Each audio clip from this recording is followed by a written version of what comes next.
Good morning, everyone. Welcome to the regularly scheduled meeting of the Board of Public Works for today, Wednesday, June 14th, 2017. Commissioner Rivas, Repenning, James, Davis, and Jacinto are present. President James, we have a quorum. May we start with Bureau introductions, please, starting with Bureau Engineering.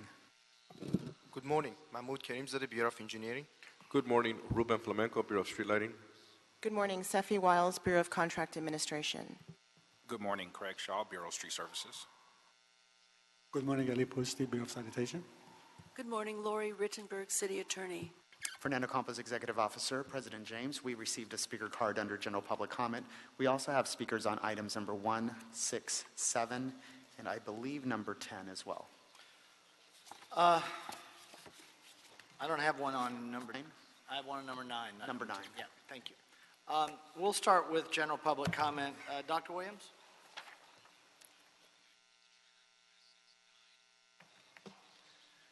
Good morning. Dr. Tom Williams, LA 32 Neighborhood Council Director, Land Use Committee member, Sierra Club, and a few others. I was going to be asking about, can you do some curb cuts at Setchell and Mission next to the LA County Medical Center, and the curbs are not cut for wheelchairs? Kind of an anniversary for me. 45 years ago, I was a member of the Center for Independent Living, and we did one of the first curb cuts in Berkeley, California. That's what I was originally coming down to do. Also, last night, LADOT is going to play around with the streets. It's called Vision Zero. Last night's performance for the Fletcher Street was tragic. 60 people in a room about the size of these columns here to me. No presentation, no discussion, no future schedule, no email contacts. We had to ask for email contacts, no deadlines, nothing. And most importantly for you guys, no CEQA. Since we have gone through the situation of LADOT and Bureau of Engineering for the Mission, Soto, and Huntington Drive intersection, where, we were only informed after it had gone to contract. Really, LA 32 Neighborhood Council. Get the neighborhood councils involved in all of this. It'll save you a lot of trouble later on. Last night, I tried to find some place to go to complain about LADOT. Have you ever been to the Transportation Commission? Okay, taxis, ambulances, and things like that, yeah. But real projects, this one will come to you eventually. So we're quite concerned about the Public Works having control of it. Thank you. Thank you, Dr. Williams. No other cards on general public comment. We will close general public comment. We'll also close the neighborhood council category of commentary. Is there a second to my motion that we approve the meeting minutes from the meeting of Monday, May 22nd, 2017 by Commissioner Repenning? Any objection? With that objection, we will approve those meeting minutes. Agenda item number 2, above ground facilities variance and hardship waiver, 722 South Bixel Street in Council District 1, recommending that the board first approve the request for a variance from the height limitation requirements of the AGF ordinance pursuant to Los Angeles Municipal Code Section 6208 VB. Secondly, approve the request for a hardship waiver from the below grade requirement of LAMC Section 62082A. And third, authorize AT&T Mobility to install a 30-foot high concrete monopole in the public right-of-way in the center median across the street from 722 South Bixel Street. Mr. Ledoux on agenda item number 2. Good morning. My name is Jeff Ledoux. I work with Bureau of Engineering Central District. As you heard, this is a AT&T Mobility monopole, 30-foot high, part of their downtown small cell build-out. This one is in the Central City West specific plan, so it needed planning department recommendation, and their recommendation on this particular site is to approve it. If you've seen the photo sims on this, there is a center median with very tall palm trees. This pole is lined up between two of those palm trees, so when you face the median straight on, it will hide most of the pole. It's a very good solution. The meter cabinet is placed in the sidewalk across the street from the median. This is in CD1, and they are remaining neutral on this, and I received no emails or phone calls, either pro or con, on this project.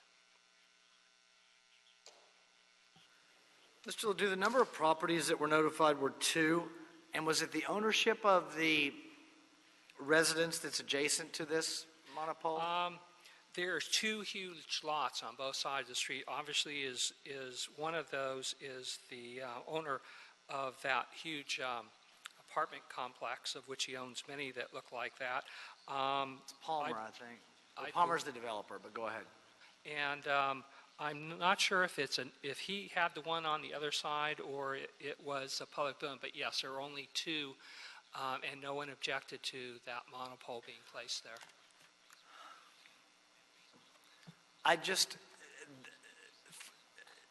No secret, I've spoken about this particular monopole, because I'm not going to have the same concern. We have a number of these on the agenda today.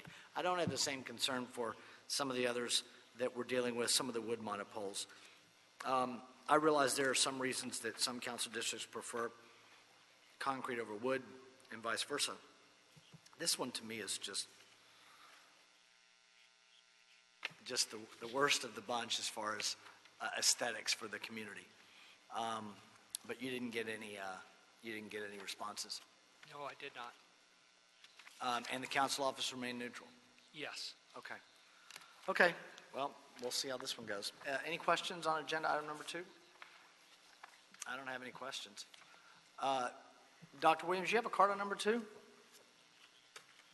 Hang on a minute. For which one? Number 2? Number 2? No. Yeah. I don't have it. I don't have 2 I for don't you. believe so, yes. I don't have a card on number 2 for you. I only have 1, 6, and 7, and 9. Please get the audio either up or change the whole room. But anyway, I only put in for 7 and 9 Okay. and 6. Great. Thank you. Commissioner Repenning.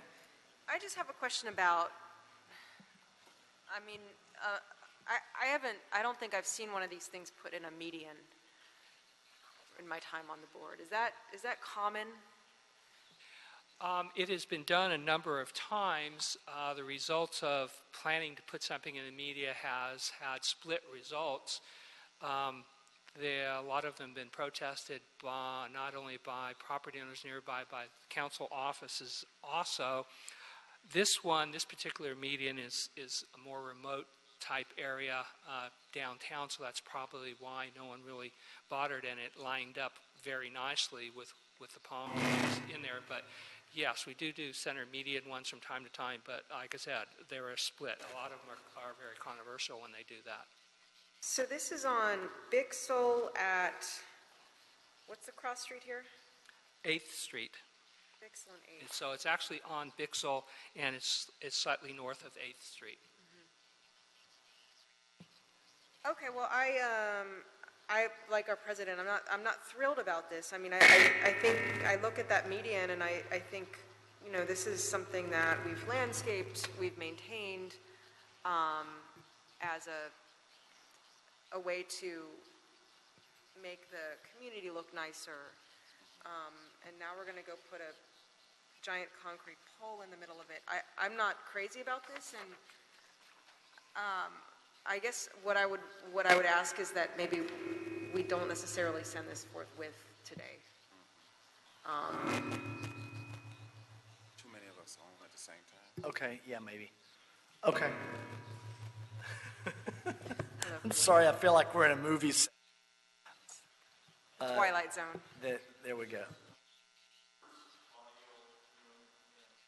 All right, well, but the most beautiful. Okay, so thank you, Commissioner Repenning. I would follow that recommendation. Commissioner Davis. Yeah, I was just going to ask some questions in as much as the president had brought up this issue with regard to the aesthetics and the choice. And I wanted to expand upon choice. Obviously, we made the decision that this should be where it should go, but in that process, there were other choices considered. Could you share with us what some of those other choices were before arriving at this particular decision to bring forth to the board? Basically, Bureau of Engineering, unless there's a reason for us to be called out in the field and do this, I'm not a radio frequency engineer, so we don't cite monopoles, but I do have representative from AT&T Mobility here that can speak to that matter. Is that possible?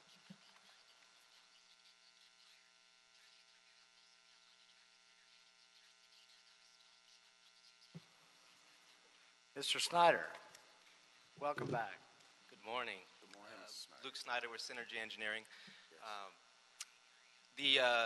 For this the reason for this location that AT&T decided to move forward with, there was other streetlights in the area, but we were unable to co-locate on those streetlights due to traffic signals or pedestrian push buttons. So this was the best solution for AT&T. We did not choose to select a side of the street due to the nearby apartments. So there were some apartments on both sides of the street. That's correct. That would have been the alternative. Correct. Okay. Commissioner Penning? Do we normally avoid housing? I mean, that wasn't my,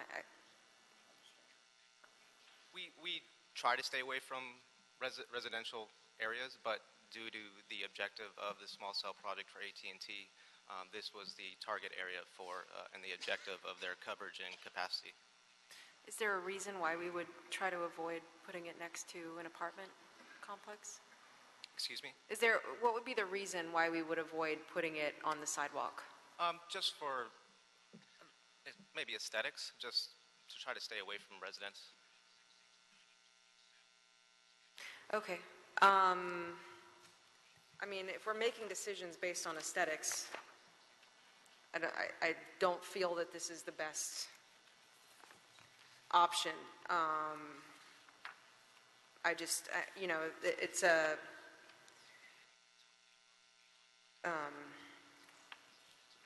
I don't know. I look at it and I just think that this is not the way that I envision how we're treating our public right-of-way in the city. I don't feel great about voting for this today. Commissioner Rivas? So the cabinet is on the sidewalk, right? Correct. It's in the parkway. Yes. It's in the parkway. The parkway, and the pole couldn't go right adjacent to that, or there's not enough space on that parkway? Or? There would have been enough space, but again, we were just trying to stay away because of from. the Yeah, we were just trying to residential. stay as far away from, at least with this node location, we were trying to stay away from the nearby apartments or condos. I'm not sure if it's an option in this case, but you may consider also constructing a street light. I'm sure our Bureau of Street Lighting may be open to constructing a new street light that you can co-locate on. I'm not aware of any process with BSL. I would just encourage you to explore that, or if this case or other cases. Yeah, moving that forward, we may can be, definitely. an option for I was just talking to Ed from Street Lighting, and we were discussing this. And I know sometimes there's cases where, we don't want you to place it in a certain location, and sometimes there's no options for streetlight co-locations like you mentioned, but another option in the future, or maybe in this case, maybe construct a streetlight that you can co-locate at. Right. I think definitely moving forward, that's an option that we can definitely explore with BSL. Okay, thank you. I'm sorry, Mr. Snyder, what did you say? I said moving forward, we can definitely explore this option with BSL. Great, 'cause that's something that I think we're going to recommend from a board perspective anyway, whether we do it administratively or put it on the table and take a vote on it in the near future. I've got a question. You said something about DOT. There's DOT infrastructure in the area, but you could not co-locate there. Was that determination made by DOT or was that determination made by you? I think it was a collaborated decision from BSL and DOT. I know when we've tried to reserve certain street lights with BSL, they've always turned us away and said we cannot utilize existing traffic signals. Okay, and so that attempt was made for this monopole as well? Oh, definitely, yes. Okay. Commissioner Penny? I just think that I would like to see some other solutions for this. I mean, this is not how to put telecommunications infrastructure in our city. It should not require this type of sacrifice on the part of our neighborhoods. And I think that, it's a high renter area. Maybe we haven't heard from anyone because it is a lot of renters. As we know, these Palmer buildings tend to be a lot of corporate housing, a lot of, so but I have a hard time. It feels to me like this is the least good of all the options that we could have looked at to try to get some of this, try to get some of your infrastructure into the community. And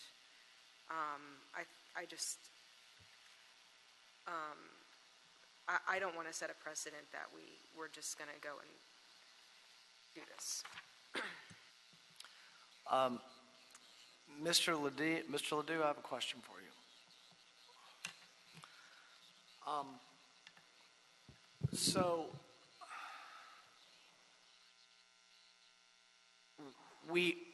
Isn't there a change to the ordinance that is either pending or was recently accomplished that relates to, and I think this is an issue that Commissioner Rivas raised several weeks ago, on when we have one of these apartment buildings, when we just provide notice to the owner, but we don't get notice to the sometimes many residents that live there. Was the ordinance changed to address that? The current one, no. The one that is pending, yes. Okay, so that's what I was looking for. So it's still pending. It's still pending. The current ordinance clearly allows both the Bureau of Engineering and the applicant to notify apartment or condo management. And when does that new requirement go into place? I don't know, because that new ordinance has been around or has been batted back and forth for somewhere around 2.5 years. I would normally ask Ted Jordan for that. Ms. Rittenberg, not your fault that Ted Jordan's not here today, but could you check on that for us? I think you're going to be with us for a couple of weeks. Okay, as Mr. Jordan's on vacation. So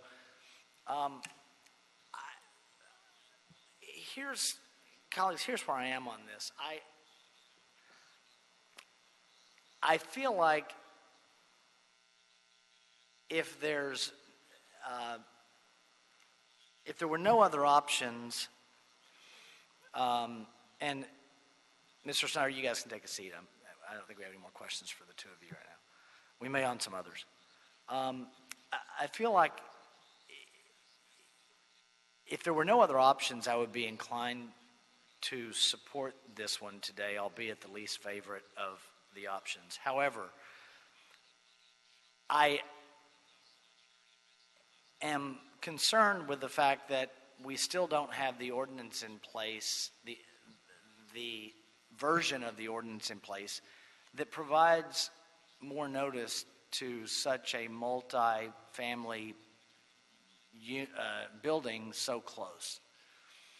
And I feel like a lot of people are going to be surprised when they see this type of pole in that type of, to use your term, Mr. Ledoux, sometimes controversial location.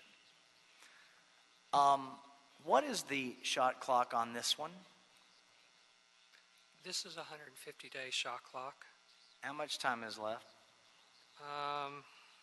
It was submitted to us February 7th, so it's, let's see, February, March, April, May, somewhere probably in the neighborhood of 130 days. Okay, so to continue this, Let me ask this question.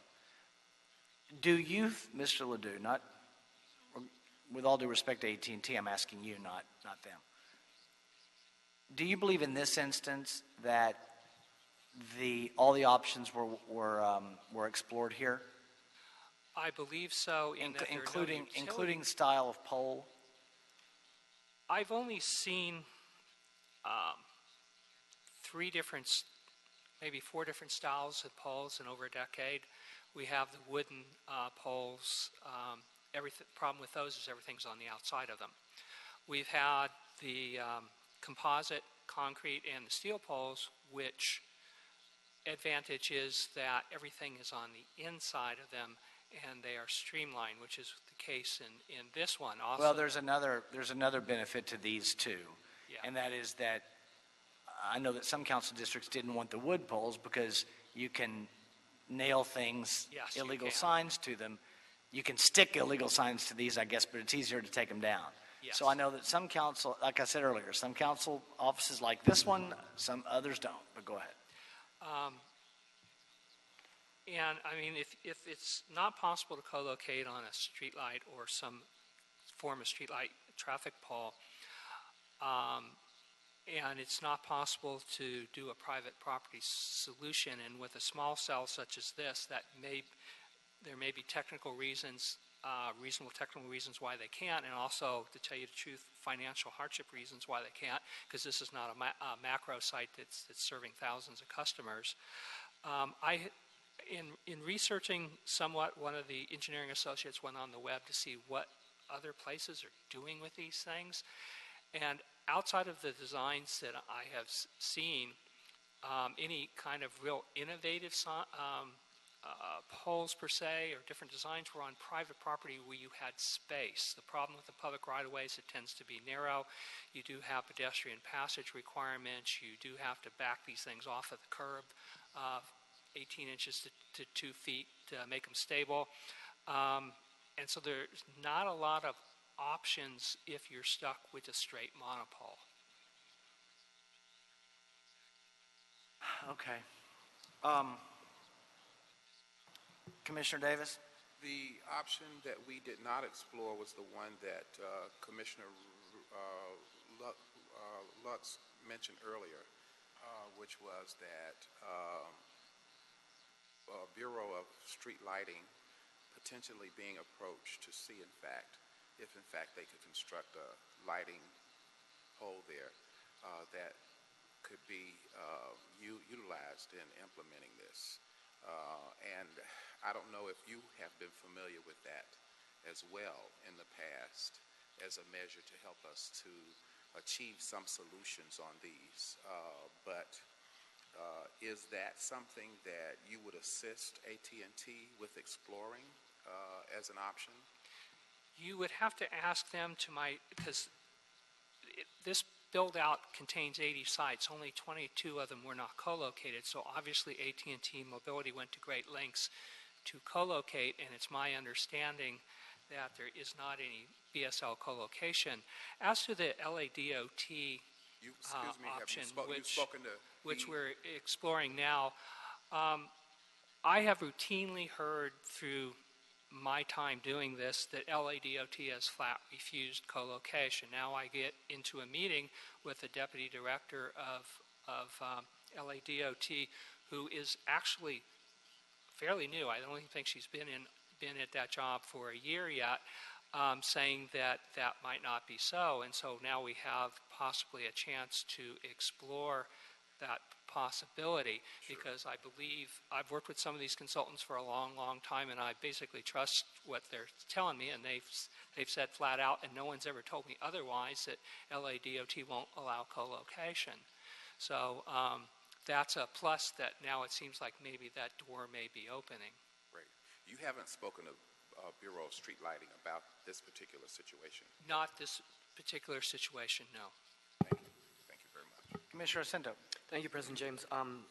You know, in light of the discussion and talking about, you know, trying to first co-locate on Bureau of Street Lighting and or Department of Transportation, DOT facilities, I think the option that we may want to pursue is to request AT&T to toll the clock and to pursue a co-location path for DOT. That may take some time, so we're not going to be able to continue it because of the shot clock, but it might be a better solution in terms of what Mr. Ledoux had just mentioned of DOT being open, but that'll take some time. So the impact is it's going to delay the build out of the central part. This is right in a freeway on-ramp, but it's a dense area, so we want to consider the telecommunications infrastructure to that area. But we also want to promote, as they are doing, 80% of their poles or their small cell sites are co-located, 20% are monopole. So I believe they've done due diligence. This one would take it another step further and request them to pursue this opportunity that we still don't know with DOT. There's still things to be vetted. So that would be my input at this point. Just to follow up on that, Commissioner Cinto, could I ask Mr. Snyder, could I ask you a couple more questions? And I know this was going to take as long. I would have held this later in the meeting so we could get some of these other folks out of here. But what's your thought on your co-location options on agenda item number 2? If you go back and sharpen the pencil, possibility yes, possibility no. It's always a possibility, yes. So in that instance, since it's possible, and hearing what I heard from Mr. Ledoux, then I think Commissioner Cinto's suggestion that we pose the question to you to be something that we should do. Would, regarding AT&T on number 2, would you be willing to toll the shot clock for 60 days to see if there is an additional BSL option? Because I would like to add them as well.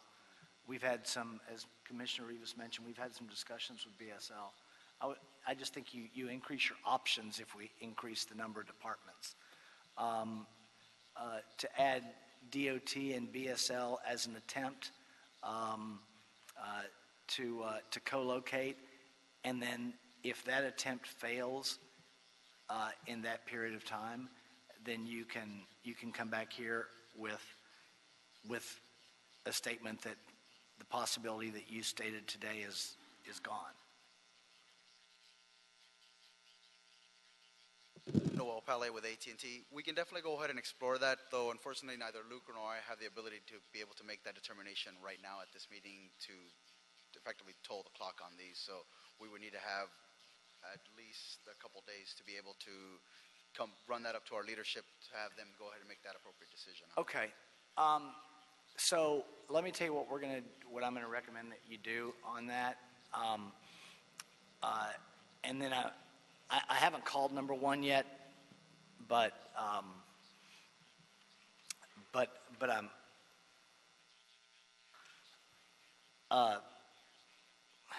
this complicates number 1, but I know I don't have number 1 on the agenda yet.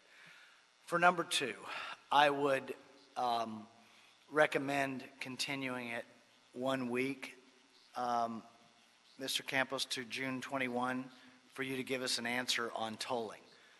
What concerns me about this, colleagues, is we had asked for a tolling answer before on a different agenda item, and I guess I have to wait to call that agenda item before I find out if I have an answer on tolling on that one. Do you have an answer on tolling on any other items today? No, we do not. All right. Okay, so for you to, some of your, I don't know, colleagues and competitors have given us answers on tolling on the spot. We haven't gotten that from AT&T yet. So you need to do what you need to do procedurally to get that permission. So we're going to continue it a week for you to get permission one way or the other on tolling to deal with the possibility of further exploring co-location. Because if co-location is not an option, and our departments tell you and thus tell us it's not an option, well, we want our residents to have this infrastructure. And so what we're not trying to be obstructionists here. We're really trying to find a sweet spot, if we can, for the community, for the council office, and for the providers, which you are. By the way, while you're checking with your folks on the issue of tolling the statute, we're going to be checking with Council District 1 as well to see if it's okay with them if we go forward with this. I recognize that they've stayed neutral, but we may push that envelope a little harder to try and get some additional support from the council office. Right, Commissioner Repenning? And I appreciate your comments, Mr. President. The only thing I would say is I don't, I know we talk a lot about how we're not trying to be obstructionist, but I do feel like it is part of our job. These things come before us, and really, you guys need to think about what you're bringing to us, and you need to, and I know there's another company here, this is meant for everyone who works in this area. You need to think about what you're bringing to us, and you need to think about if this were my neighborhood, or, if this were my mom's neighborhood, right? What would you want to see there? What would you want to see this? How would you feel about this if in your own neighborhood? And this to me is one of those things where I feel like part of my responsibilities as a member of this board is to look at it and say, this is not acceptable as a standard for what we want to see in our city. And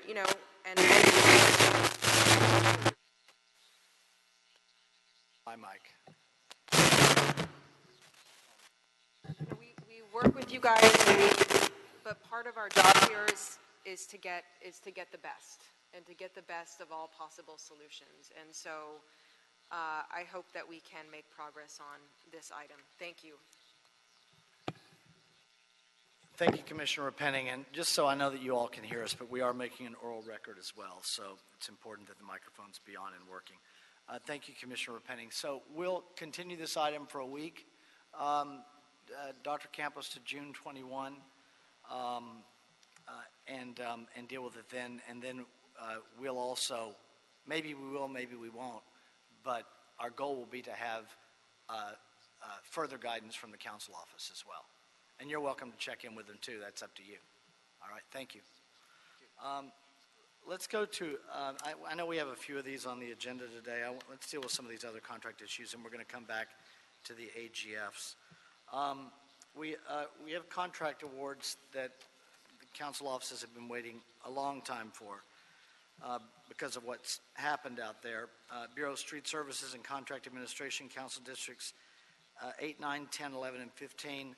This is agenda item number 8. Contract award landscape maintenance of median islands at specific locations, bay and harbor. Recommending that the board find Mariposa Landscapes, the sole bidder, to have substantially met the business inclusion program outreach requirements as discussed in the report.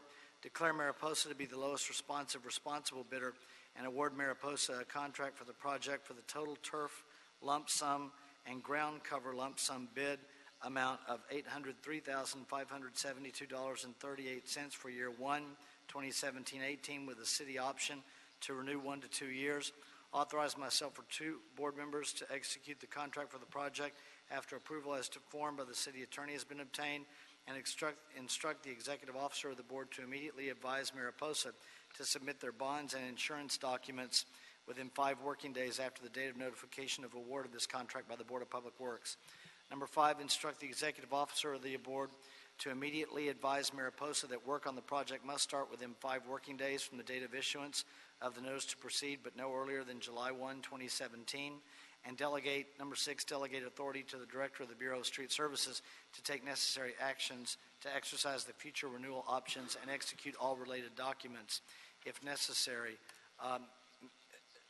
Hector, you're here on agenda item number 8. Hector Benuelos, go ahead, sir. Good morning, President James, Commissioners, Bureau Representatives, City Attorney, Mr. Campos, Hector Banuelos, Urban Forestry Division. The scope of the project is of a contractor to perform landscape maintenance to all the medians in the Bay Harbor area for a one-year period with the city's option to renew for 2 years. The bids were received and opened on April 19th of this year. Mariposa was declared the sole responsive bidder for the total amount of $803,572.38 for year one. The Office of Contract Compliance reviewed all documents submitted in the bid package submitted by the contractor and determined that there was compliance with all required business inclusion program outreach. The Bureau evaluated the bid and determined that the bid was reasonable and recommends that the project be awarded.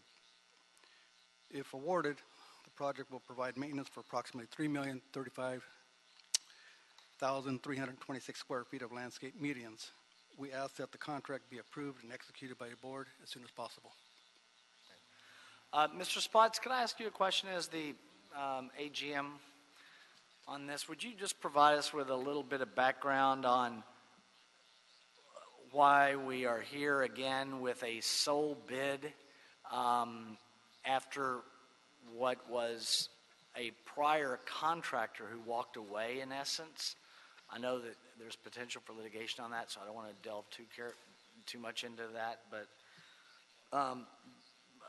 kind of tell us what we're doing with these four median landscape contracts, and particularly with this one where we're left with one bidder. Sure. Good morning. We can't entirely intuit the behavior of individual contractors and why they bid or don't bid, but part of what we're coming to understand is the network of landscape median islands is so geographically spread out that it's difficult for a contractor to find it economic to go out to all these different locations within a 2-week period. And so for 2 years now, we've had a very limited number of bidders participating in this opportunity. In this case, on 3 of the 4, one bidder, Mariposa, bid on all 4 of the contracts, and then the only one of those contracts, the East Valley, had a second bidder, which was BMC. BMC happens to be the Rec and Parks contractor that we've employed as an interim manner since March to work on some of the medians. So it indicates that this may be a service that in part might be better performed by city forces sometime in the future.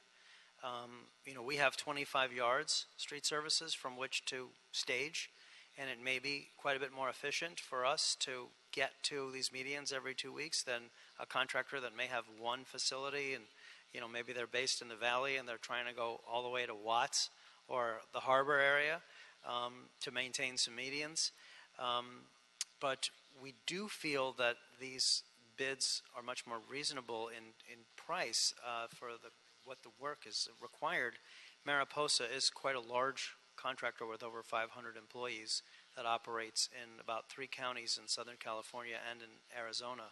So maybe we've found someone with the scale and scope to do this work well. All right, thank you, Mr. Spots. Commissioner Penning? Just, I also had questions noting that the bids were significantly higher than what the estimate was, and it sounds like it's just the lack of a competitive bidding environment that's ended up meaning that we're paying more than we were hoping to. I think there's another reason, too, if I might answer your inquiry. I think we saw it a few years ago when the market knew that we didn't have forces in our own house to compete with them with tree trimming. And once we received in the budget a crew for tree trimming, then the bid stabilized. I think we're in that same environment now. And I think it's something that I think it's because the market knows that we don't have the city crews to do the work, and so they know that they can come in higher. Plus, these bidders knew that the other bidder walked off the job, so that's how we end up with, to me anyway, that's how we end up with higher bids like this. They know we don't have a lot of choice. Mr. Spots?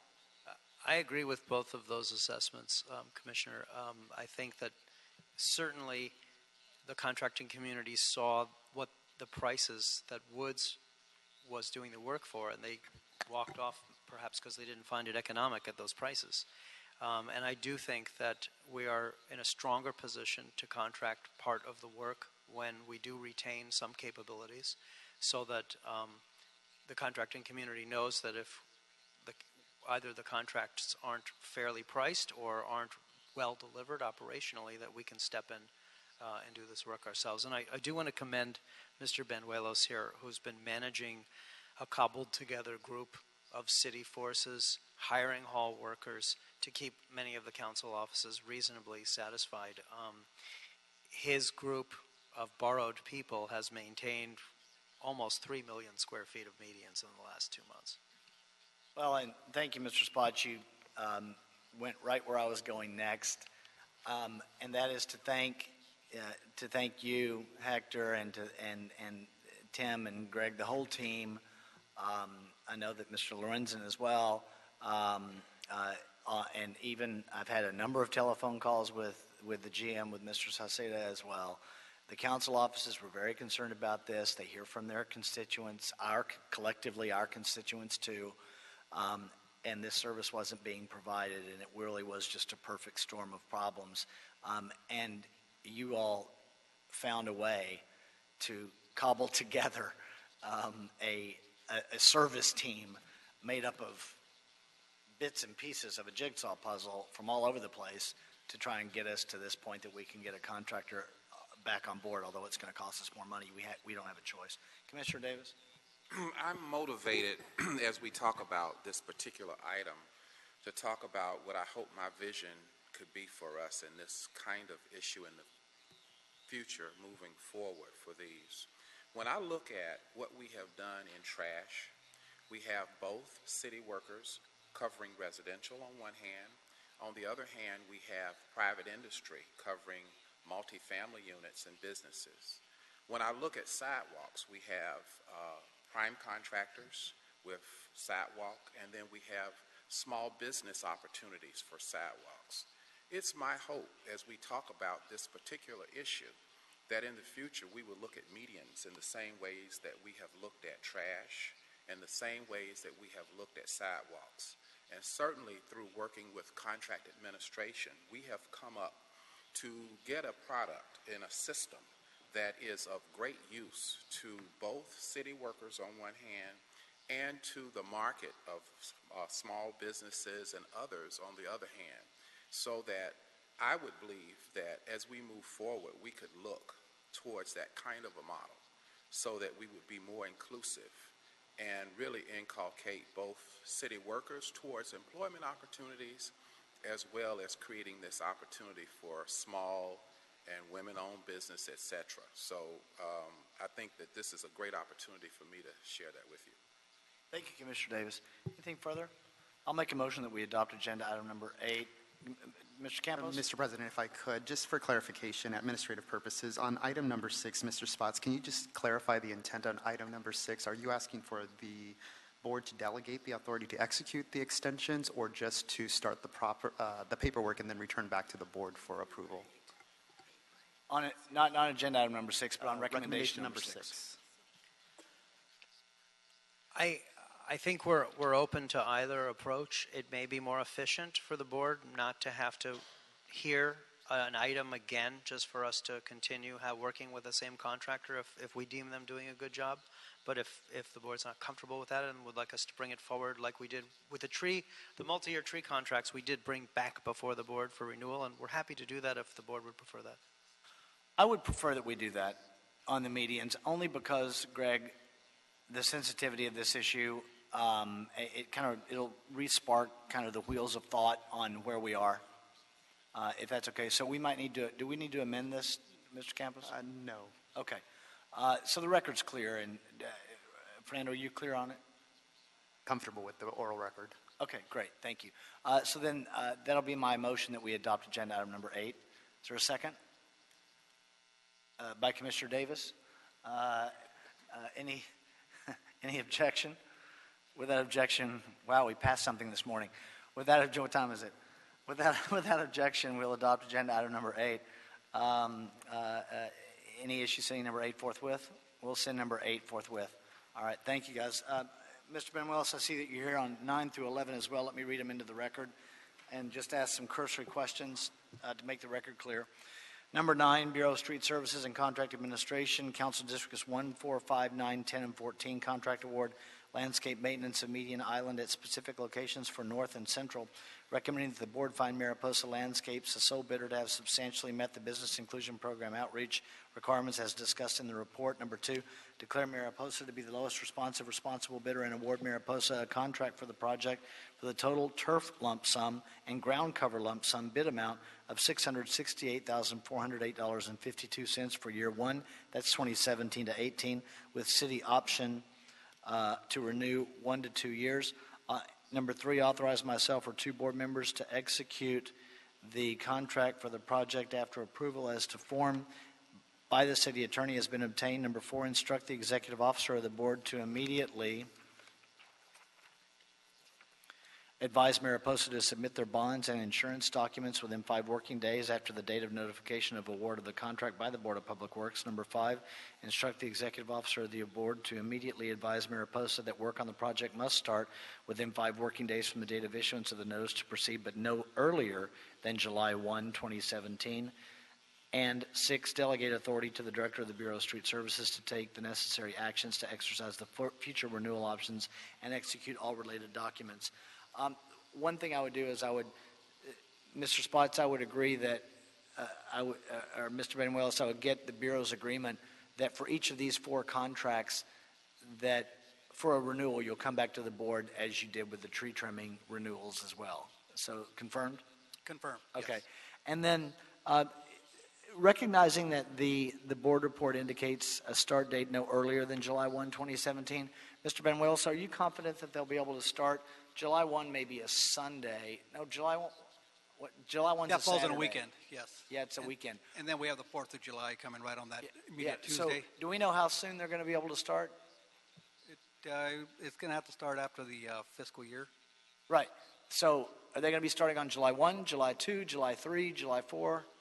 Most likely work's going to start probably on that following Monday. And but we'll try to get them started sooner than that, as soon as we can. So you meaning July 2 or July 9? Probably the 3rd at the earliest. The very Oh, more like the 5th. July 2 is a Sunday. So Yeah, July 3rd. or the Monday on the 9th. Great. We'll be So the starting work. first weekday after the 1st. Yes. Okay. All right. Just because we want them started as soon as possible. I know you do too. So, okay. Any questions on number 9? I'll make a motion that we adopt agenda item number 9. Seconded by Commissioner Jacinto. Any objection? Without objection, we'll adopt agenda item number 9. Any issue sending 9 forthwith? We'll send number 9 forthwith. Number 10, Council Districts 3, 5, 6, 7, 12, contract award landscape maintenance of median islands at specific locations for the West Valley, recommending that the board find Mariposa the sole bidder to have substantially met the Business Inclusion Program outreach requirements as discussed in the report.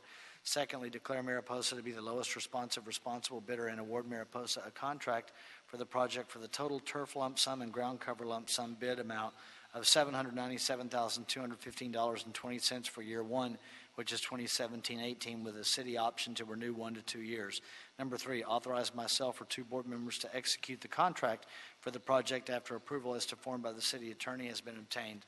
Number 4, instruct the executive officer of the board to immediately advise Mariposa to submit their bonds and insurance documents within 5 working days after the date of notification of award of the contract by the Board of Public Works. Number 5, instruct the executive officer of the board to immediately advise Mariposa that work on the project must start within 5 working days from the date of issuance of the notice to proceed, but no earlier than July 1, 2017. And number 6, delegate authority to the Director of the Bureau of Street Services to take the necessary actions to exercise the future renewal options and execute all related documents. On number 10, anything additional on number 10?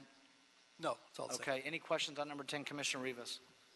I noticed that this came in at almost 70% higher than your estimate, right? Which is a lot more. I mean, I understand we don't have, they have the advantage, right? This contractor, but do you know where they're located? I mean, I noticed this is for the West Valley. Do you know where Mariposa is located? They're centrally located. Their headquarters is in Orange County, I believe. But they're performing work for the Venice Canals right now for the city of LA, and they have certain satellite offices throughout the city, Throughout the city of Los throughout the Angeles. state. Yes. That just seems pretty high, 70% for. Unfortunately- Is this more area compared to the other contracts, like, this district or? That's what I'm saying. The areas are pretty. We try to divide it kind of evenly. Okay. So this one's give or take a few thousand square feet. Okay. So it is equal to the other two contracts that they were just awarded? Yes, this is the West Valley. It's a pretty good sized one. Maybe I can chime in for a second. I do think that the mobilization costs are a really important part of what we're seeing here from the contractors. This particular contractor is based, the corporate office is in Irwindale. So if they do have their yards east of downtown LA, getting to the West Valley would be the farthest.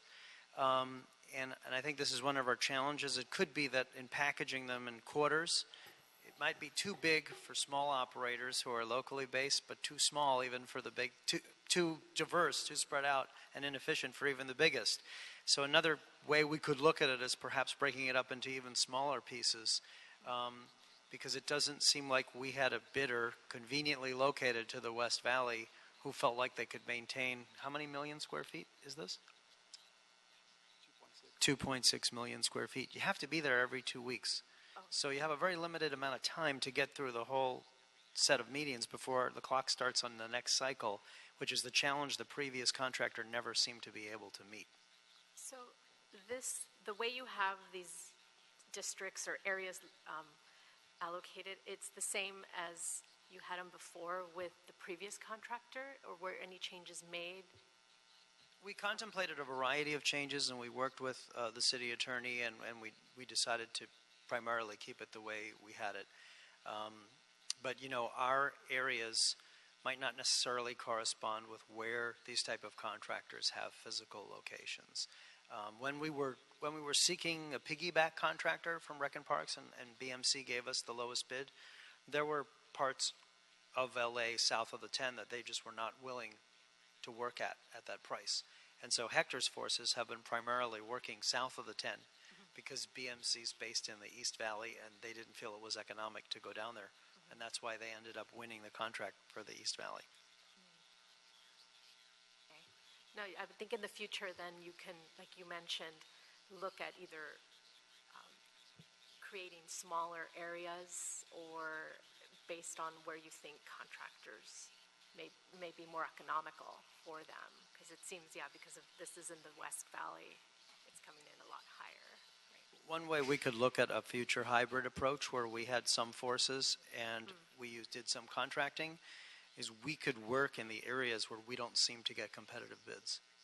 And we could contract out the places where we do seem to get competitive And you do bids. have a yard that's convenient to the West Valley? Several. Okay. That's one of our advantages. We have more than 20 yards. So we have and you could never build that today, right? I mean, the real estate cost of setting up such yards in today's land prices would be impossible. So one of the great benefits we have as the Bureau of Street Services is this footprint that we have to service the whole city. There are so many advantages to having our own crews to do this that it's going to be a big push for the next budget year. Go ahead, Commissioner, at least from me. Commissioner Davis. I feel like I'm one of the four tops because I'm singing the same old song here, which is that I think that this is a great opportunity for us to find a solution, again, in getting these crews for us. When we look at how much money we're going over 70%, this motivates us to get a solution. You've talked about it. It's time to move into action. We've already paid for the other crew, and it's just so frustrating to be told that we don't have enough money to get our own crews while we're just throwing this money not to local businesses, because Orange County is not the scope of how we define local businesses. So again, I hope that we move as expeditiously as we humanly can to try to get a solution to this. And then I will conclude by saying that this is going to be a great opportunity to putting Los Angeles to work if we do it right. And in fact, in just a small way, I can say that, part of Hector's group are vocational workers. So we have brand new folks new to the city doing this work and hiring Hall. most of the people he's been fielding are in one of those two categories, and both of them are going to be well positioned to compete for city opportunities in the future. Thank you, everyone. Thank you, Mr. Spots. I'll make a motion that we adopt agenda item number 10. Is there a second on number 10? Commissioner Rivas, thank you. Is there an objection? Without objection, we'll adopt agenda item number 10. Any issues sending 10 forthwith? We'll send number 10 forthwith. Agenda item number 11, Council Districts 1, 2, 4, 6, 7, 13, and 14, contract award landscape maintenance of median islands at specific locations in the East Valley, recommending that the board first declare Sani Group Incorporated doing business as BMC Landscape Management, BMC Landscape, the first low bidder, to be the lowest responsible bidder, and award BMC Landscape a contract for the project for the total turf lump sum and the ground cover lump sum, a bid amount of $448,032.44 for year one, that's 2017-18, with city option to renew for 1 to 2 years. Secondly, authorize myself or 2 board members to execute the contract for the project after approval as to form by the city attorney has been obtained. And third, instruct the executive officer of the board to immediately advise BMC Landscape to submit their bonds and insurance documents within 5 working days after the date of notification of award of the contract by the board. Fourth, instruct the executive officer of the board to immediately advise BMC Landscape that work on the project must start within 5 working days from the date of issuance of the notice to proceed, but no earlier than July 1, 2017. And then number 5, delegate authority to the Director of the Bureau of Street Services to take necessary actions to exercise the future renewal options and execute all related documents. Mr. Herman, you have a card on number 11. 10 was already in process when you walked in the room, sir. You have a card on number 11. All I was going to say was Mariposa should have the bid and continue their great work like they do in Orange County, because Orange County looks very beautiful compared to the slums of LA. But since I'm on item 11 with the slum lord Jose Huizar and the bitch and CD 13 O'Farrell and a vacant seat in 7, you know, who's here to actually contest these awards and contract? I think Mariposa should have all contracts and make Los Angeles beautiful and great again like Orange County, because that's where the real money's at. White folks know how to spend money to make their shit look good. The same way you see the infrastructure of their bridges, lovely. I love driving to California Adventure and seeing all that nice white shit. I love it. I don't know about Miss Heather. She may not like it, but I love it. Mr. Davis probably never encountered Orange County because a brother knows nothing about what Orange County is all about. That's why he's raising his fist and waving his hands in front of the newspaper, what is it, the Sentinel, saying Wayne Spindler's a racist. So, once again, I believe you should just permit them 10 working days for a condition and not to exceed 13 days, and you should double the amount of $448,000 so that the job gets done right. And the allocated time that I suggested will give them the better award of making our Los Angeles area look great. And start off of Wilmington and Imperial, where that goddamn Joe Buscaino white nigger leaves our 90002 zip code of Watts looking like shit. Fuck Joe Buscaino and his CD15. Fix Imperial and Wilmington. Mr. Benuelos on number 11. It's outrageous.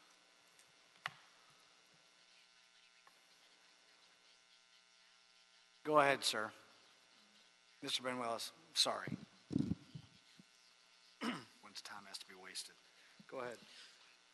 The scope of the project was the contract to perform landscape maintenance in the landscape maintenance in the East Valley region of the city. The bids were received and opened on April 19th of this year. BMC was declared the lowest bidder with a total amount of $448,032.44 for year one, with the city's option to renew for 2 years. The Office of Contract Compliance reviewed all documents submitted by the contractor and determined that there was compliance with all required business inclusion programs. The Bureau evaluated the bid, determined that the bid is reasonable, and recommends the project be awarded.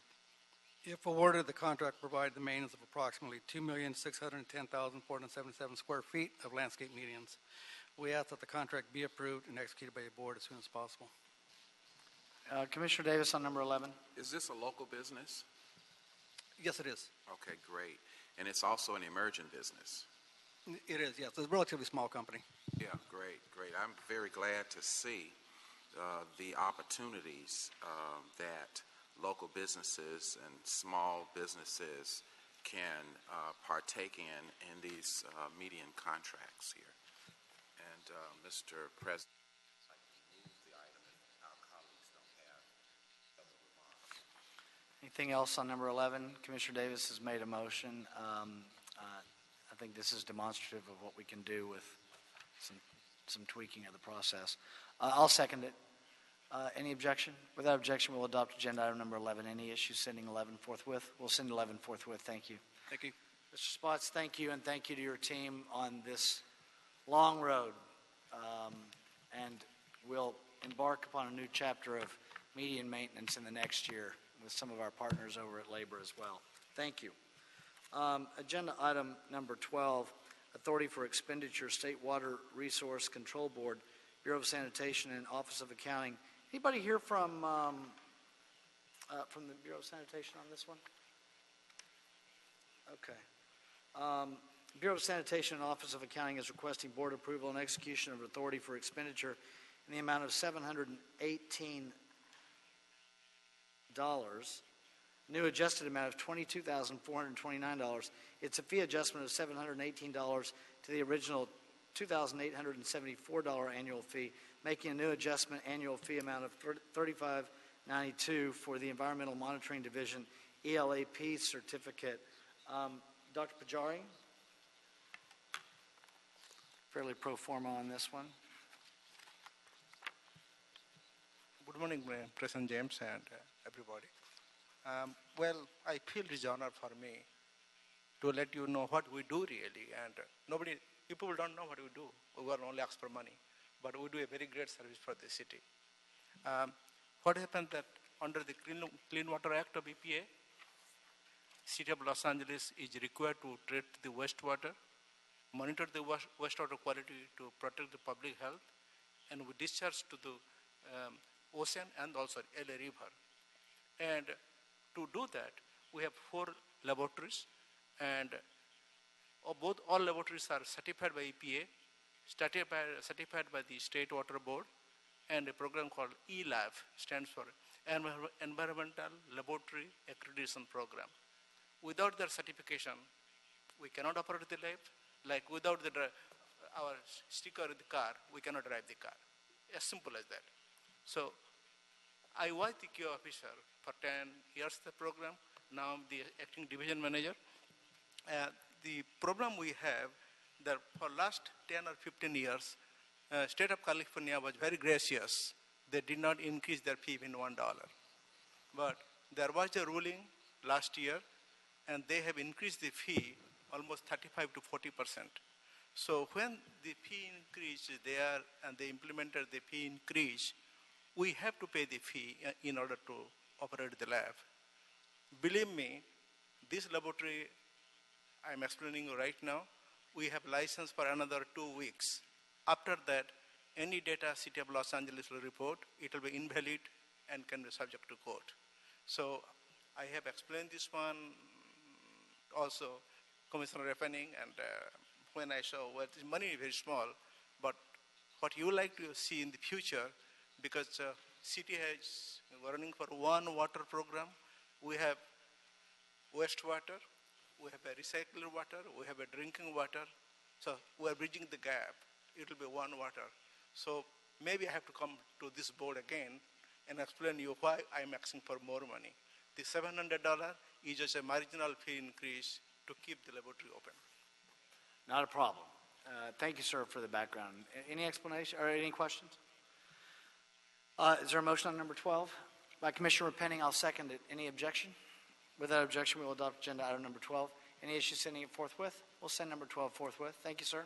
Thank you so much. Agenda item number 13, the mayor has approved and authorized the Board of Public Works to execute a memorandum of agreement between the Bureau of Sanitation and the Department of Water and Power for cost sharing of administering the development of the Stormwater Management Handbook for public right-of-way for a term of 1 year and at a cost not to exceed $300,000.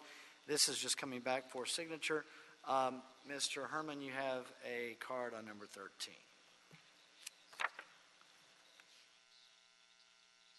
If Mayor Eric Garcetti is so involved with the Board of Public Works, why doesn't he ever step in and delegate against those of us who speak out against the Board of Public Works regarding the cost sharing? You know, there is no cost sharing. It's called stealing. You steal from the public. Instead of making DWP give us better rates, reduce the cost, give us certain breaks, you know, like kind of like the gas company. Oh, we have to pay for winter fuel, and then we have to pay for summer fuel, and at the end we get fucked because we're paying more for gas. Well, the same here with the storm drain. What goes up goes down and gets flushed into the ocean, which is all the stealing. All the stealing. But no one seems to care about the Department of Water and Power for cost. No one dares to ask for an audit to do a comparison whether or not the management of their handbook is in compliance with the city handbook. Well, what the hell is a city handbook? Ethically, it's a book on the code of ethics of how to spend the people's money, when to spend the people's money, and more so how to make a savings for the people. Not make diversions of poor and rich. Just because my dark skin ain't white doesn't mean I can't speak what I'm saying is right. So like Martin Luther King would say, I've endured the pain and suffering of the suppression of our mayor present and the mayor of past, Eric Garcetti. Is there a second to my motion that we approve agenda item number 13 forthwith? By Commissioner Repenning and Commissioner Davis. Any objection? Without objection, we will do so. Agenda item number 6, contract amendment, Office of Community Beautification, Council Districts 5 and 11, recommending that the board authorize the Office of Community Beautification to execute a contract amendment with the Los Angeles Conservation Corps in the amount of $122,065 for the purchase, delivery, and planting of trees, including concrete cuts and watering services for year 2 of the I-405 tree removal mitigation and tree replacement project. Dr. Williams, are you in the room? Dr. Williams, did you return? Dr. Williams had a card on number 6. Mr. Herman, you have a card on number 6. Well, we know what it's like in the summer when our children can't work. Why can't we double this amount and help Mr. Paul Rocks hire more children to work in this capacity of beautification? Just less than a month ago, I talked about the billboards, the eyesores that the Plum Committee allowed to go on, 8,880 billboards of blight, which attract graffiti and art, the art that the beautification people want to remove now. And I think you should just leave all eyesore graffiti up on walls and in neighborhoods and just let the blight appear as though it's art. This way we save money, and you can allocate that balance over to Paul Roch and the beautification community, so that watering services for all those promised trees that Eric Garcetti and that dumbass mayor, what was his name? Villaraigosa. I promised to plant 1 million trees. It never happened. It never happened. All promises. Go out to Watts. There's no trees in Watts. A lot of concrete. Go to Imperial and Wilmington and see the disgrace of that community in Watts off of the Rosa Park Station. That's where you should start with beautification. That's where you should put trees. And that's where you should hire most of the African Americans to have jobs to work this summer. Instead of smoking out of that green marijuana shop there that Joe Busciano and that bitch, Miss Hahn, who's now a county board of supervisor, has allowed to go on and on and on. So if you want something beautiful, double the money here and hire the kids in Watts to get jobs this summer and not let them loiter. Mr. Roch on number 6. Good morning, Paul Roch, Director of the Office of Community Beautification. Requesting board approval for a contract amendment with the Los Angeles Conservation Corps. Little bit of background. From 2010 to 2014, during the widening of the 405 freeway near Sepulveda Boulevard, a total of 312 trees had to be removed from along the city right-of-way. A total of 842 new trees have been or shall be planted as part of the 405 mitigation efforts. The city, through the City Plants program, has an agreement to plant and maintain these trees as part of the 405 mitigation program. Funding has been provided by the LA County Metropolitan Transportation Authority. For this would be the second year of the program for the purchase, delivery, and planting of trees, including concrete cuts and the ongoing watering and maintenance of the trees. And we do request approval to amend an existing contract with LACC. Thank you. Thank you. Anything further on number 6? Any questions at all? I'll make a motion that we adopt agenda item number 6, seconded by Commissioner Cento. Any objection? Without objection, we'll adopt agenda item number 6. Any issue sending number 6 forthwith? We'll send number 6 forthwith. Thank you, sir. Agenda item number 7, contract amendments for hire summer youth workers. OCB and Bureau of Street Lighting recommending that the board first authorize the Office of Community Beautification to execute an amendment to a contract with the Central City Action Committee in the amount of $40,000.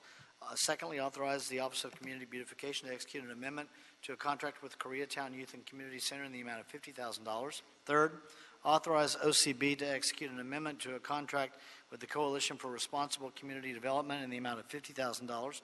Fourth, authorize OCB to execute an amendment with New Directions for Youth for $40,000. Fifth, OCB to execute an amendment with Gang Alternatives Program for $75,000. Sixth, authorize OCB to execute an amendment with Hollywood Beautification Team in the amount of $10,000. Mr. Roch on number 7.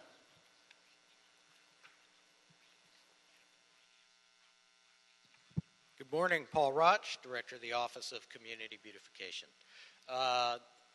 The Office of Community Beautification contracts with various nonprofit community-based organizations to provide cleanup and beautification services. Mr. Herman, you're interrupting the meeting intentionally. You haven't done this. I've been here for over 4 years, and you don't sit there. But your card came in late. The rules are very clear. When an item, if you want to put your cards in, the rules are very clear and they're written. If you want to put your cards in, you put your cards in at the beginning when you get here on the items you want to speak to. Once the item starts, then public comment has closed. It's always been that way. It's that way now. Mr. Roch, go ahead, sir. Go ahead, sir. One of our partners in these efforts is the Bureau of Street Lighting. They support our efforts to clean the city because one of the main targets for graffiti is the street light poles throughout the city of Los Angeles. For the current fiscal year, so just from July 1st, 2016, up through today, OCB contractors have cleaned a total of 40,556 light poles of graffiti and removed a lot of those stickers that sit on there as well. Funding provided by the Bureau of Street Lighting helps to offset the cost of purchasing the chemicals and the supplies needed to clean the light poles, as well as the hiring of summer youth workers to assist with this cleanup effort. With the funding before the board this morning, over 100 summer youth jobs would be provided by the various OCB contractors to help beautify the city. Thank you. Thank you, Mr. Roch. Obviously, this is something that we support. We're very happy to see the OCB partnership along with a number of your standard contractors that you work with to be part of the Hire Youth program. Great work, great experience. They learn great things, make relationships, meet folks, and all kinds of benefits that come along with it. Commissioner Rivas? Thank you, Paul. I know this is exciting that 100 youth will be working this summer on beautifying the street lighting poles. Do you know if all of the youth that are hired live in the city of Los Angeles? I would say well over 95% of them do. There might be a few that are hired that are just a little bit outside the boundaries of the city.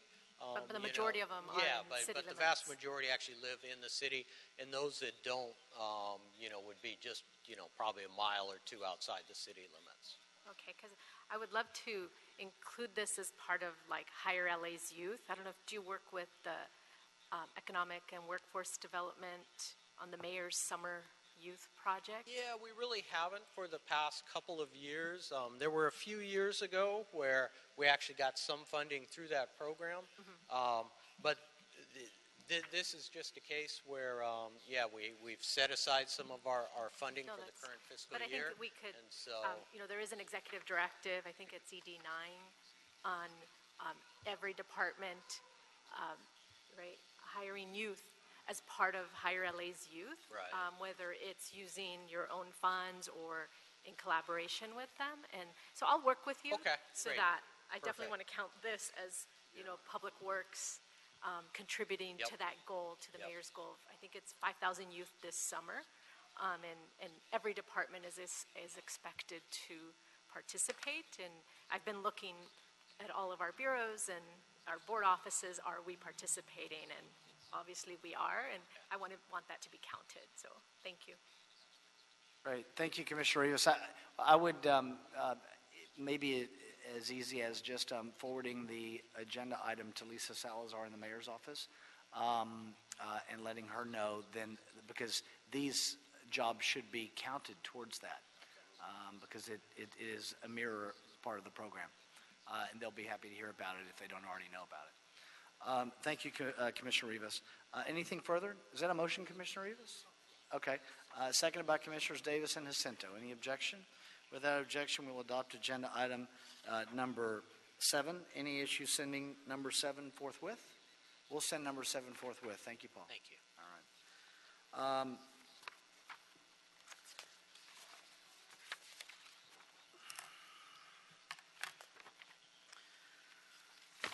Agenda item number 3, above ground facility for Council District 9, above ground facility variance 802 East Washington Boulevard, recommending that the board approve the request for a variance from the height limitation requirements of the AGF ordinance pursuant to Los Angeles Municipal Code section 6208VB, and secondly, authorize Mobility LLC to install a 42-foot 1-inch high steel monopole in the public right-of-way adjacent to 802 East Washington Boulevard. Number 3, Mr. Ledoux. Good morning. My name is Jeff Ledoux. I work for Bureau of Engineering Central District. This is part of the mobility citywide build-out. Its monopole, like I said, is 42-foot, 1-inch tall. It is in a manufacturing zone. This is one of the ones that initially was in CD9 with a wood pole, and they asked that be swapped out for a steel pole, which in this case it is. So basically CD9 is okay with moving ahead with this. I did receive no appeals or no phone calls or emails, pro or con, on this item. And this was one of the ones that Mobility worked with the council office on it? Correct. Okay. Any questions? I'll make Commissioner Jacinto made a motion. I'll second it, but before I ask for a vote, I know that we have representatives from Mobility in the room. I want to thank you for agreeing to the tolling of the statute or the shot clock. I'm a lawyer, so statute limitations, I think, in that way. The tolling of the shot clock to enable Mobility to work with the council office and the Bureau of Engineering on reaching agreement on a number of these, including the one that we're here with today. So with that, any objection?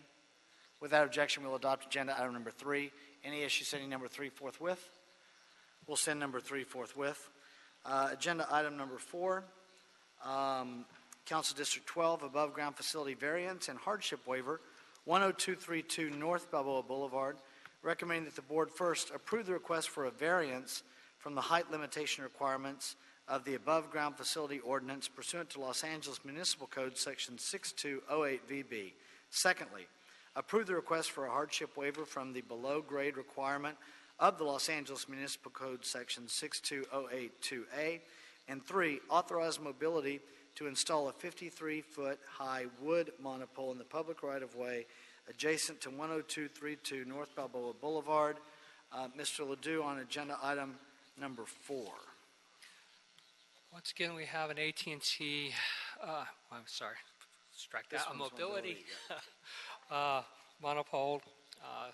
It is in the Granada Hills specific plan.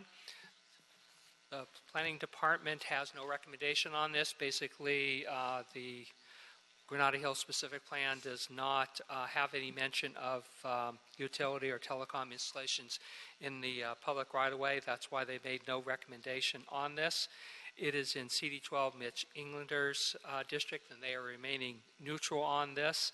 And I have received no appeals, nor emails, or phone calls pro or con on this item. So this is,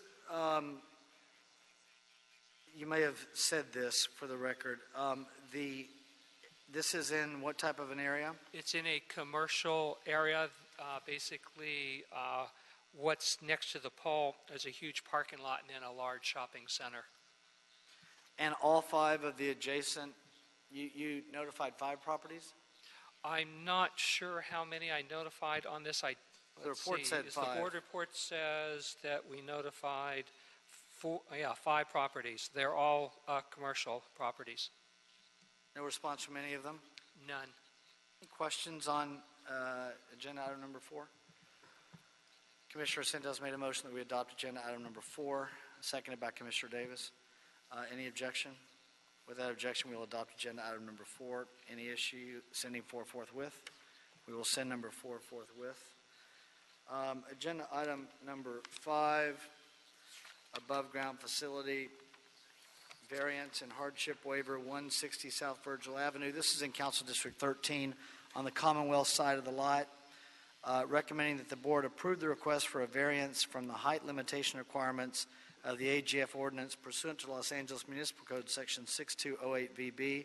Secondly, approve the request for a hardship waiver from the below grade requirement of the LAMC Section 62082A. And 3, authorize mobility to install a 42-foot, 2-inch high wood monopole in the public right-of-way adjacent to 160 South Virgil Avenue on the Commonwealth side of the lot. Mr. Herman, you have a card on number 5.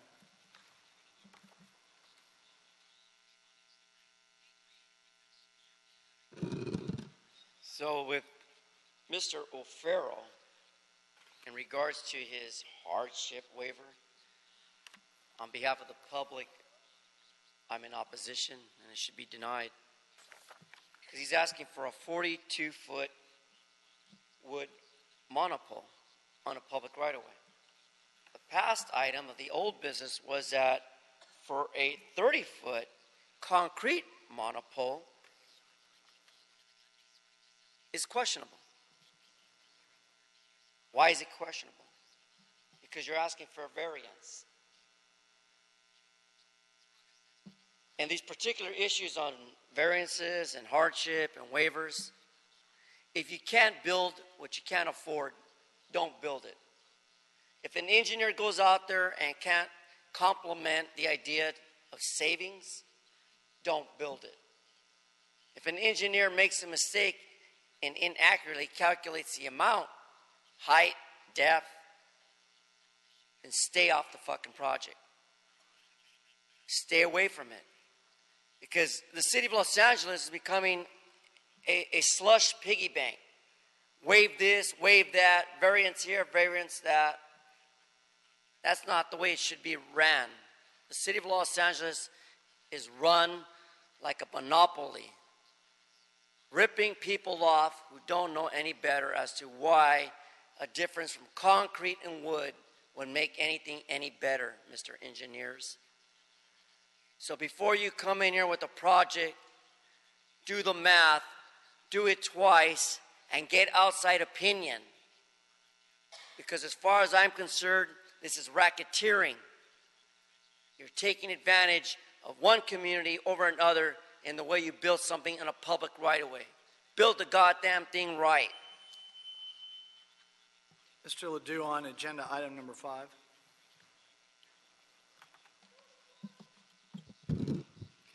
Once again, we have monopole by mobility. This is in a residential zone next to a large apartment complex. It is in the Vermont Western Station Neighborhood Area Plan. The Planning Department's recommendation was to approve this. It's in CD 13 Mitchell Farrell's district. They are remaining neutral. There were, I believe in this one, 8 different lots that were notified in that area, which is quite a bit. I received no appeals and no emails or phone calls pro or con on this item. Commissioner Penning? I just have some of the same questions that we were raising with the CD1 application earlier today. Were there any, I guess the questions I have would be from mobility, but I'm wondering if there were any efforts made to co-locate this with something that already was in existence in the public right-of-way. According to mobility, they did make that effort and there was no co-location possible. Any more details on that? I have a representative from mobility here who could speak to that. Okay. Thank you, ma'am. You can just state your name for the record for us.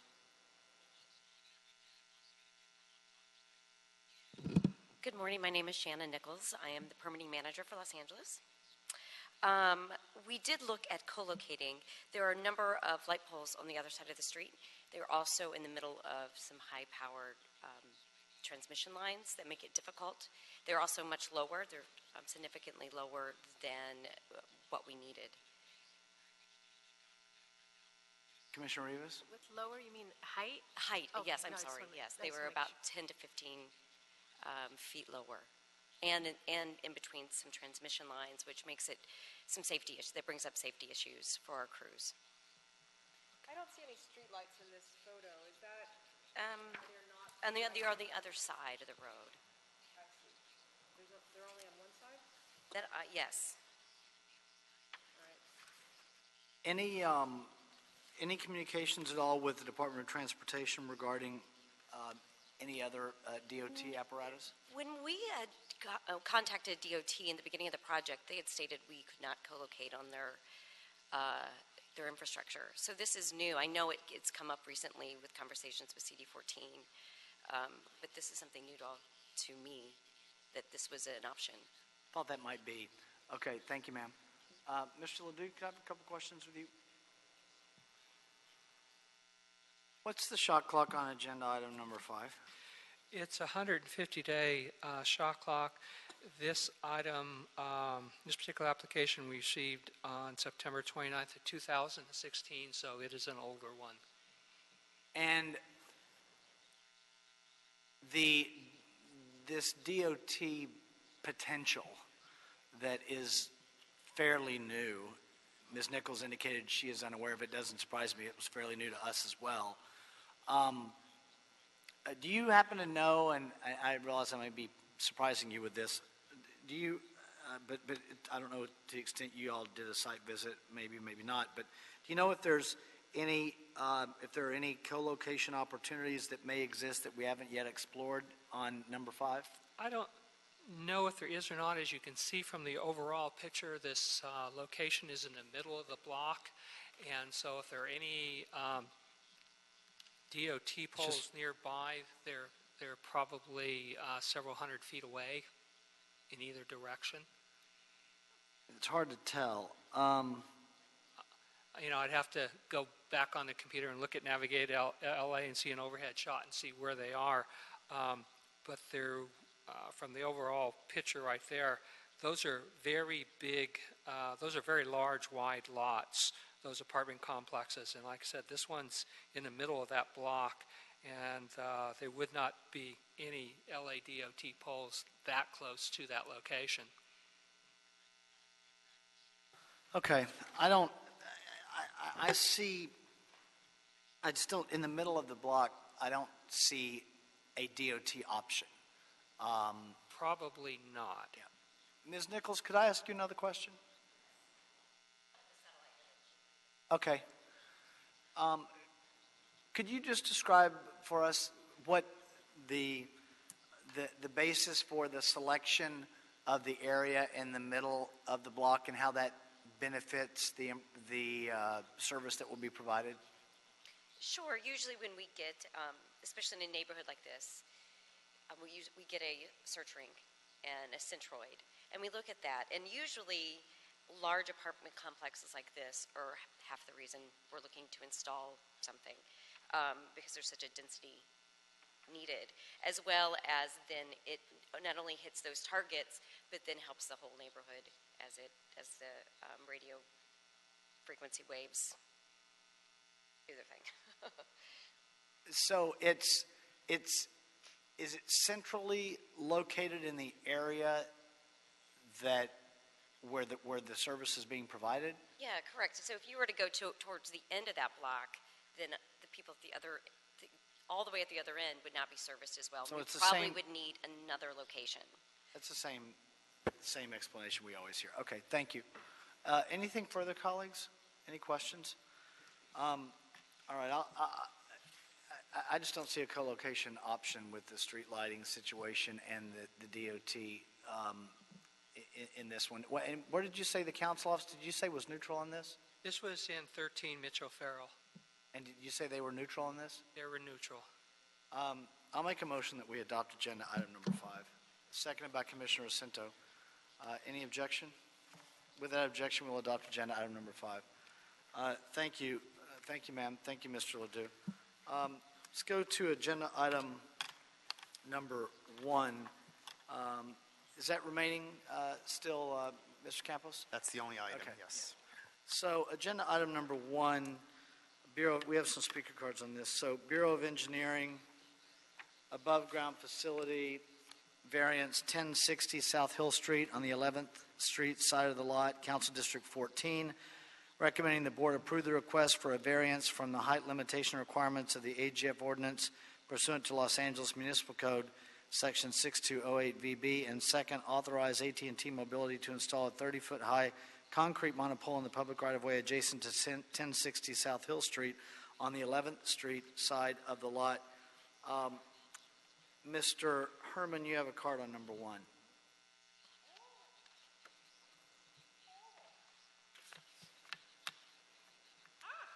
Mr. Campos, how much time does Mr. Herman have left? Okay.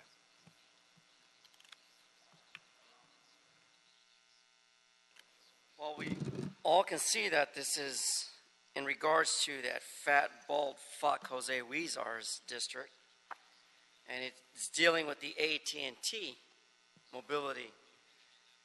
You know, all these installations, what does the public get back in a discount?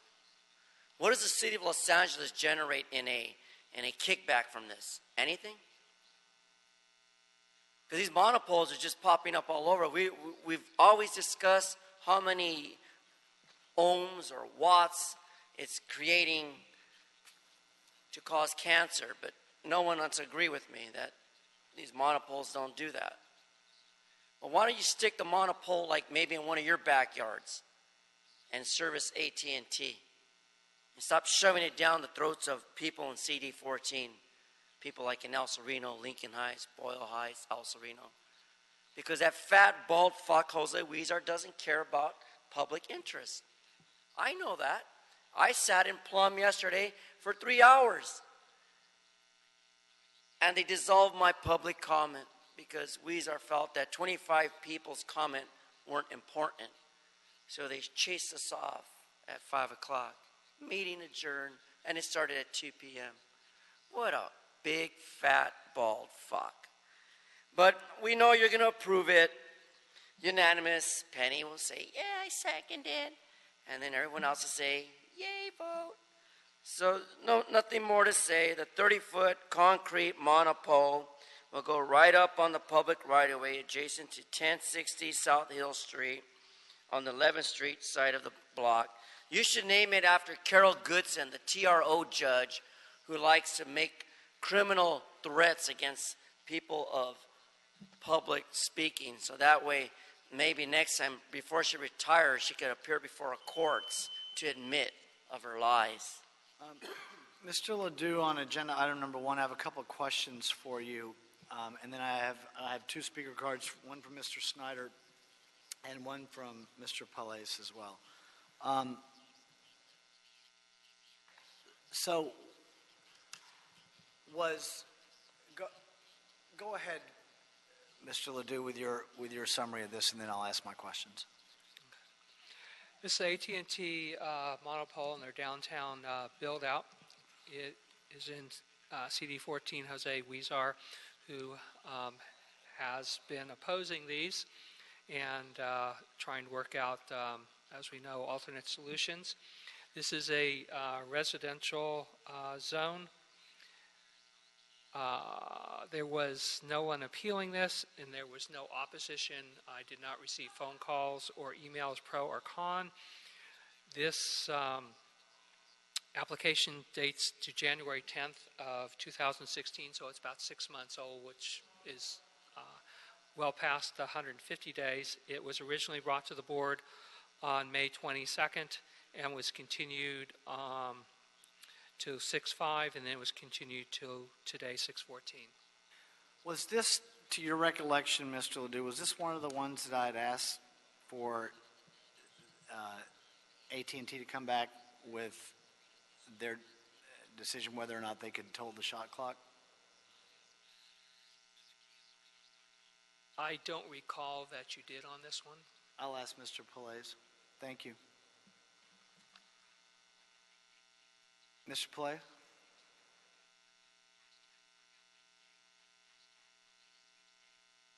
We had an item, and my recollection is that it's this one. And the reason it was this one is because of the film issue potentially with Hill Street. And we had one that, and also this one got continued to today versus the one that got continued, I think, to Friday. One was continued to a shorter period of time. There was a Spring Street one and a Hill Street one. This is the Spring Street one. This is the Hill Street one. Do you remember which one I'd asked you to toll the shot clock on? I do, and with all due respect, it wasn't one of these in downtown. It was one in the valley. That was the one that I remember that there was a issue of it being tolled, and it was right around the time of Memorial Day because there was the holiday break. And I know that I did forward that information to Mr. Mendoza either the Tuesday after we got back or like late that Monday of the holiday. Okay.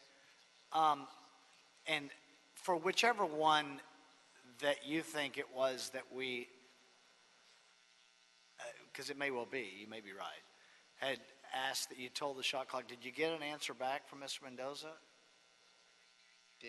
I'm sorry, you mean Mr. Mendoza, our side? Yes, sir. No. Yes, sir. My question is, have you gotten authority yet to toll the shot clock on any of these? No, I have not. Okay. I did ask you like about 10 days ago, right? To toll the shot clock on one of these? I have to be honest, I don't remember if it was one on the one in the valley, but it was not on any of the CD14 ones because Okay. they were just continued. Fine, let's say for hypothetical purposes it was for one on the valley. Right. You agree with me that was maybe 10 days ago or so? The one for the valley, yes. Okay. Have you gotten that authority yet? For the one in the valley, yes. Oh, so you can toll the shot clock on that one? For that one, we did receive word from our leadership that we were told the shot Okay. on that one. Fine. So that'll help that one. And now we need to deal with these. So I know you all know that we have been I think I need to let the two of you speak. You both have speaker cards in. I'm going to let the two of you speak, and then I may have some questions for you. Okay. It's really up to you if you want to just answer questions or if you want to make some statements. So go ahead. I think maybe from what we say, I don't know if there will be follow-up questions on that, but obviously if there are, we would definitely answer them. We would ask for this one. Yesterday, we did have an opportunity to meet with CD14, and we are in the process of working with them to schedule a meeting with DOT, hopefully ostensibly for next week. So based on that, we would find out from them what the procedure would be, what kind of a timeline they would ostensibly be looking at in order to start putting the process together on that. So for that, because of that, we would respectfully request if we could continue these for 2 weeks to have us have the opportunity to meet with DOT and potentially also BSL. Actually, I believe BSL will also be in that meeting, so that we can start working with them on this aggressive co-locating program that we want to go ahead and start moving forward on. I would agree to that. And I think one reason that that's beneficial is I do think that we can find a solution here. I really do. And I think that we can find a solution that's satisfactory to the council office and to the representatives, to Film LA in essence. They don't, and Film LA's, their sphere of concern is smaller than the council offices is. So I think that once you solve the council office issues, that Film LA gets solved automatically.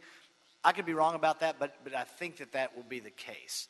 But I do think that essentially everyone is asking for more time here to do that.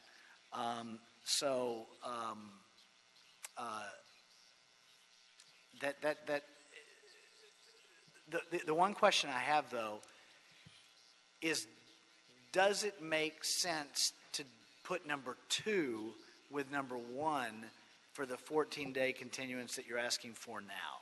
Because we only continued it 1 week to get an answer on the tolling. But does it make sense?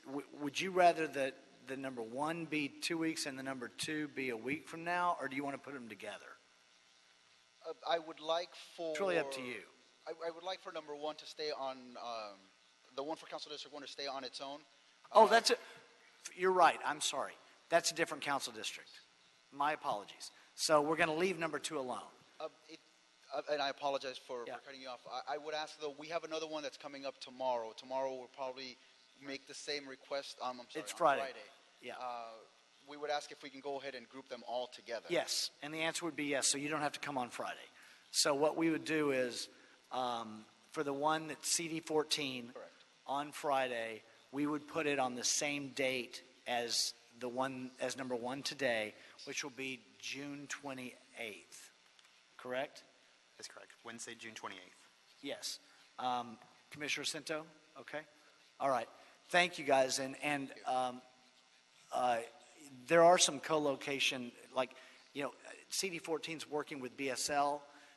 BSL is street lighting is interested. Maybe there's a way to accelerate co-location with BSL. DOT is a new arena for co-location that we're hearing about, and it may be a way to deal with some of these issues that are unique to downtown.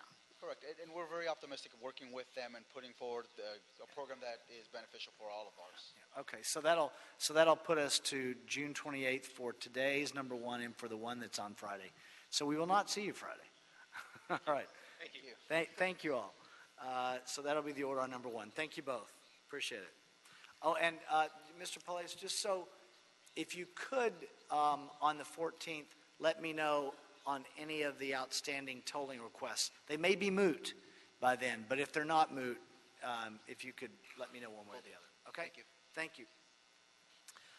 Mr. Campos, have we cleared the desk on the general meeting? On the regular agenda, Regular yes, meeting? you have. Okay. Yes. So then the regular meeting is adjourned.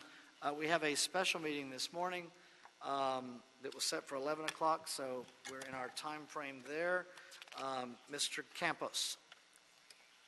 Mr. President, just for the roll call and record, Commissioner Rivas, Repenning, James, Davis, and Jacinto are present. You do have a quorum. Okay. So agenda item, no speaker cards on public comment or No speaker cards on general public comment or neighborhood council Okay. commentary. or any of the items. So agenda That is item correct. number 1, annual assessment hearing, street lighting maintenance and operation for 2017-18. This is agenda items 1, 2, and 3. Mr. Flamenco. Ruben Flamenco, Bureau of Street Lighting. Items 1, 2, and 3 on today's special agenda pertain to the annual assessments for street lighting maintenance and operation for the 2017-2018 fiscal year. On May 12, 2017, the board adopted our board reports and ordinances of intentions for these three items. On May 24, 2017, the City Council adopted our ordinances of intentions for these three items so that the required protest hearings may be scheduled today at the board and next week at City Council. Confirmation of the assessments by July 31, 2017 is necessary for the County of Los Angeles to accept and include our assessments for collection on the 2017-2018 property tax bills. Approval of items 1, 2, and 3 will result in assessment revenue of approximately $49.76 million to the Street Lighting Maintenance Assessment Fund for the upcoming 2017-2018 fiscal year. Notably, item 1, the Los Angeles City Lighting District, $45,778,443. Item 2, the 1996-1997 Z Series, $124,398. Item 3, Prop 218 confirmed, $3,856,336. We have not received any objections to date on items 1, 2, and 3. We are requesting for the board to adopt these three items and forward them forthwith to City Council. Upon adoption of these three items, City Council may then vote next week to confirm the assessments and adopt a final ordinance ordering that the street lighting maintenance assessments for the 2017-2018 tax year be levied. Thank you, Mr. Flamenco. Any questions at all on specials 1, 2, or 3? No questions or a motion on specials 1, 2, or 3? Commissioner Rivas, seconded by Commissioner Davis. Any objection? Without objection, we will adopt specials 1, 2, and 3. Any issues sending them forthwith? We will send them forthwith. Thank you, everyone. Dr. Campos, have we cleared the desk on special? Yes, you have. Okay, then we are adjourned this morning. Thank you, everyone.